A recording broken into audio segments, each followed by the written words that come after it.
Hai, jumpa lagi di Kabar Ajaib bersama saya Yazid Muammar. Seperti biasa, saya akan membawakan kabar-kabar terkini seputar ekonomi dan pasar modal dalam sepekan terakhir.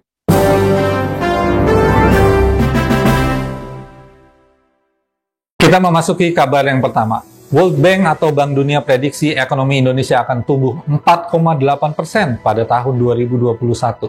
Bank Dunia memproyeksikan ekonomi Indonesia akan pulih secara berangsur-angsur dan tumbuh hingga 4,8% pada tahun 2021, serta akan menyentuh angka 6% pada tahun 2022.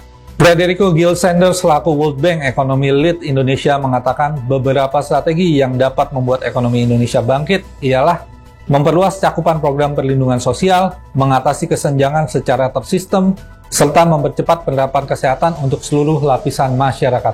Selain itu, keputusan pemerintah untuk mengubah prioritas belanja negara dan meningkatkan defisit anggaran sangat dibutuhkan untuk meredam dampak dari pandemi virus corona saat ini.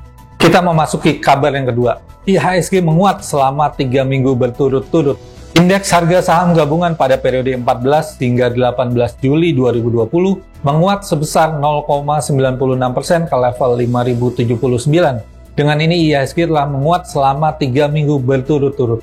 Secara sektoral, aneka industri menjadi sektor yang paling banyak diminati dengan kenaikan indeks sebesar 5,98% ke level 924. Hal ini sejalan dengan meningkatnya penjualan mobil pada bulan Juni 2020 yang mencapai 12.635 kendaraan, naik 255% dibanding penjualan Mei 2020 yang berada pada angka 3.551 kendaraan. Sementara itu, sektor yang paling tertinggal sepekan kemarin ialah properti dengan penurunan 2,14% ke level 309. Sepekan ke depan, IHSG berpotensi bergerak antara level 5.000 hingga 5.100, di mana pola Golden Cross masih terbentuk, yaitu perpotongan antara garis rata-rata bergerak IHSG selama 5 hari dengan rata-rata bergerak dalam 20 hari terakhir atau MA20. Kita memasuki kabar yang ketiga. Ekonomi RI menggeliat neraca perdagangan surplus selama 2 bulan berturut-turut. Badan Pusat Statistik Indonesia melaporkan neraca perdagangan Indonesia pada bulan Juni 2020 mengalami surplus mencapai 1,27 miliar dolar. Sebelumnya, neraca perdagangan bulan Mei 2020 juga mengalami surplus bahkan mencapai 2,09 miliar dolar. Dengan ini, neraca perdagangan surplus selama 2 bulan berturut-turut di tengah pandemi corona.